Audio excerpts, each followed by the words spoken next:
பிரியதர்ஷினி மத்திய நிதியமைச்சரும் பாஜகவுடைய மூத்த தலைவருமான நிர்மலா சீதாராமன் தலைமையில் கிண்டியில் இருக்கக்கூடிய தனியார் நட்சத்திர விடுதியில்தான் இந்த ஆலோசனை கூட்டம் என்பது தற்பொழுது தொடங்கி நடைபெற்று வருகிறது. சென்னை, விழுப்புரம் உள்பட்ட 2 பெருங்கூட்டத்துக்குட்பட்ட 16 மாவட்டங்களைச் சேர்ந்த மாவட்ட தலைவர்கள், அதாவது இந்நாள் முன்னாள் மாவட்ட தலைவருடன் இந்த ஆலோசனை கூட்டம் என்பது விரிவாக நடைபெற்று வருகிறது.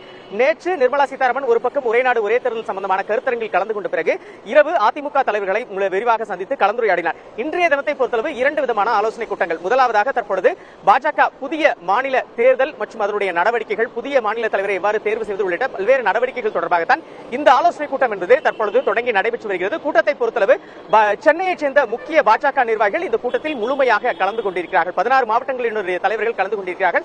பாஜக மாநில துணைத் தலைவர் கருநாகராஜன், பாஜக மாநில செயலாளர் எஸ்.ஜே. சூர்யா, அதே போன்று KT ராகவன் மற்றும் முன்னாள் மாவட்ட தலைவர்கள், இந்நாள் மாவட்ட தலைவர்கள் என கிட்டத்தட்ட 20க்கும் மேற்பட்ட மூத்த நிர்வாகிகள் இந்த நிகழ்வில் கலந்து கொண்டிருக்கிறார்கள். ஒரு பக்கம் ராமேஸ்வரத்தில் பிரதமர் நரேந்திர மோடி கலந்து கொள்ளக்கூடிய நிகழ்வு நடைபெறக்கூடிய நிலையில, மறுபக்கம் அடுத்த வாரம், அதாவது இன்றைய தினத்துக்கு பிறகு பாஜக புதிய தலைவர் யார் என்ற தேர்தல் விரைவாக நடைபெற்று உடனடியாக அறிவிப்பு என்பது 10ஆம் தேதிக்கு முன்னதாக வெளியாக இருக்கிறது. அதனால்தான் அடுத்தடுத்த ஆலோசனை கூட்டங்களை பாஜக சார்பில் நடத்தி வருகிறது. இந்த கூட்டத்திற்கு பிறகு என்னென்ன முடிவுகள் எடுக்கப்பட்டிருக்கிறது என்பது தொடர்பான அறிக்கை என்பது விரிவாக வெளியாக இருக்கிறது. தொடர்ச்சியாக இன்றைய தினமும் மத்திய நிதியமைச்சர் நிர்மலா சீதாராமனை காலை, அதாவது 12 மணிக்கு பிறகு மேலும் சில தலைவர்கள் சந்திப்பதற்கான வாய்ப்புகள் இருப்பதாகவும் அதற்கான அனுமதி என்பது கோரப்பட்டிருப்பதாகவும் தகவல் என்பது தெரிவிக்கிறது.